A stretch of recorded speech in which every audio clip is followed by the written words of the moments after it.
एक यहूदी विचारक है फ्रैंकलिन, सुप्रसिद्ध विचारक है। मैं उसका जीवन पढ़ रहा था कुछ दिन पहले। जब वह हिटलर के कारागृह में था तब उसने लिखा ही अपना। अब हिटलर का कारागृह आप जानते होंगे, पढ़ा भी होगा। दुख पीड़ा बहुत तरह से वहां पे लोगों को सताया जाता था, जो भी जेल में कैदी थे। छोटी छोटी बात पर जूतों से मारा जाता था, खाना नहीं दिया जाता था। उस वक्त उसने लिखा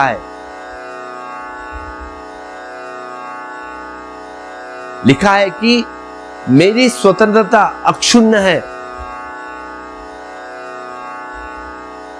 धीरे धीरे मुझे यह बात समझ में आ गई कि मेरी स्वतंत्रता अक्षुण्ण है।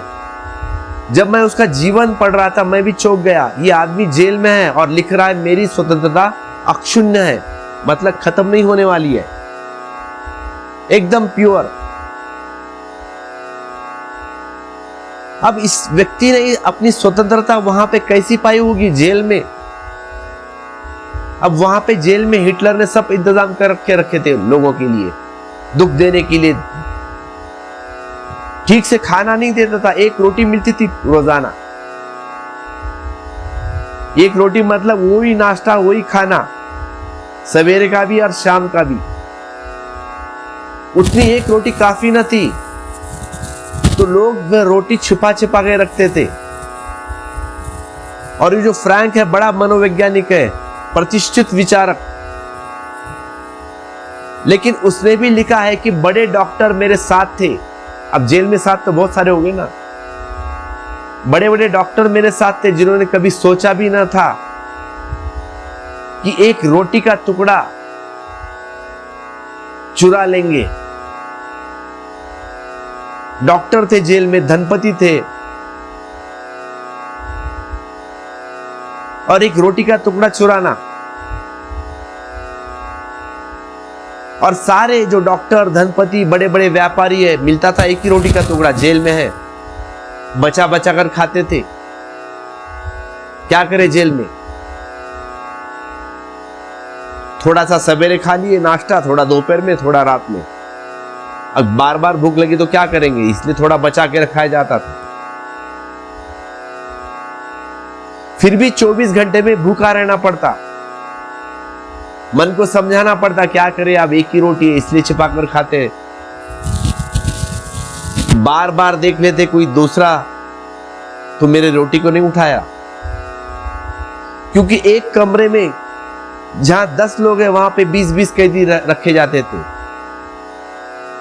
और रात में लोग एक दूसरे के बिस्तर टटोलते थे, रोटी मिलेगी या नहीं। गलती से मिल गई तो चुरा के खा ली।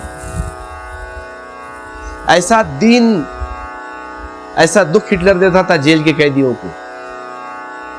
लेकिन उसने लिखा है, फिर भी मुझे एक बात समझ में आ गई कि मेरी स्वतंत्रता अक्षुण्ण है, प्योर। कैसे? उसने लिखा है कि सब परतंत्र हो गया, लेकिन इस परतंत्रता की तरफ मैं क्या दृष्टि लूं, उसके लिए मैं मालिक हूं, क्योंकि दृष्टि लूं। कैसे इसे देखूं, स्वीकार करूं, अस्वीकार करूं, लड़ू न लड़ू, दृष्टा स्वतंत्र है। और उसने लिखा है कि जिसको भी यह स्वतंत्रता का अनुभव हुआ, उन्होंने पाया कि ऐसी स्वतंत्रता की प्रतीति बाहर कभी नहीं हुई थी। ऐसी स्वतंत्रता की प्रतीति बाहर कभी नहीं हुई थी, क्योंकि जहां इतनी परतंत्रता थी, इतनी काली दीवारें थी, वहां स्वतंत्रता की छोटी सी सफेद लकीर बड़ी उभार कर दिखाई पड़ने लगती है। तो उसने लिखा है कि वहां भी 2 तरह के लोग थे कारागृह में। स्वतंत्र लोग भी थे वहां, जो स्वतंत्र ही रहे। वहां असली पता चल गया कि कौन स्वतंत्र है और कौन परतंत्र। जो स्वतंत्र है उनको हिटलर झुका न सका, उनको तोड़ ना सका,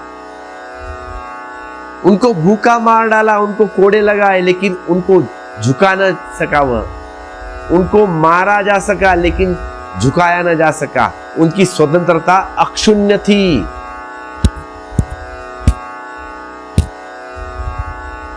कौन तुम्हें कारागृह में डाल सकता है? लेकिन अगर तुम्हारे भीतर दृष्टा का बोध ही ना हो तो तुम अपने ही घर में कारागृह में हो जाते हो।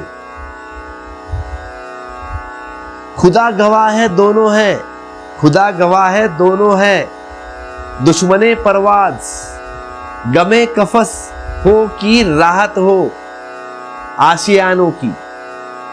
कारागृह का दुख हो वह तो बांधता ही है कि राहत हो आशियानों की। आशियाने के घर की सुख सुविधा भी बाधा लेती है। जिसको संबंध बनाना है वह कहीं भी बंध जाता है। उसके लिए कारागृह जरूरी नहीं।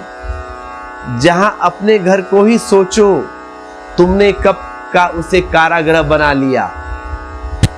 तुम स्वतंत्र हो अपने घर में। अगर तुम अपने घर में ही स्वतंत्र नहीं हो, अगर वहां भी तुम्हारा मालिक, वहां भी तुम्हारी मालकियत नहीं है, अगर वहां भी तुम्हारा दृष्टा मुक्त नहीं हुआ, अगर तुम कहते हो मेरा घर, तो तुम गुलाम हो। अगर तुम कहते हो मेरा घर, तब तुम गुलाम हो। अगर तुम कहते हो इस घर में मैं रहता हूं और यह घर मुझसे नहीं, तो तुम मालिक हो। खुदा गवाह है दोनों है दुश्मने परवाज। खुदा गवाह है दोनों है दुश्मने परवाज। आकाश में उड़ने की क्षमता दोनों छीन लेते हैं। गमे कफस हो कि राहत हो आशियाना की। गमे कफस हो कि राहत हो आशियानों की। कारागृह में तो छीन ही लेता है आकाश में उड़ने की क्षमता। घर सुख सुविधा भी छीन लेती, सुख भी छीन लेती है। तो असली सवाल न तो घर का है और न कारागृह का, असली सवाल तुम्हारा है। The question is yours. तुम अगर कारागृह में भी दृष्टा बने रहे, तुम कारागृह में भी अगर दृष्टा बने रहे तो मुक्त हो, और तुम घर में भी अगर दृष्टा न रहे तो फिर तुम जानोगे, भोक्ता हो जाओगे, बंध गए। मेरे कहने का तात्पर्य इतना ही है कि दृष्टा हो जाना यानी बुद्ध हो जाना। बुद्धत्व कुछ और नहीं मांगता, इतना ही है कि तुम जागो और उस देखो जो सब को देखने वाला है। देखो जो सबको देखने वाला है। विषय पर मत अटके रहो, दृश्य पर मत अटके रहो, दृष्टा में ठहर जाओ। अकंप हो जाओ। तुम्हारे दृष्टा का भाव, साक्षी का भाव बुद्धत्व को उपलब्ध हो गया। और ऐसा बुद्धत्व सभी जन्मों के साथ लेकर आए हैं आप। इसीलिए मैं तुमसे कहता हूं, बुद्धत्व जन्म सिद्ध अधिकार है आपका। जब चाहो तब उसे तुम उठा लो। जब चाहो तुम उसे तुम उठा लो। वह तुम्हारे भीतर सोया पड़ा है। जागो भाई जागो। जब चाहो तब तुम उगाड़ लो। वह हीरा तुम लेकर ही पैदा हुए हो। वह हीरा तुम्हारे पास ही है। उसे खरीदने कहीं बाजार मार्केट में जाना नहीं, वो तुम्हारे भीतर छिपा है। इसलिए जागो जागो जागो। धन्यवाद।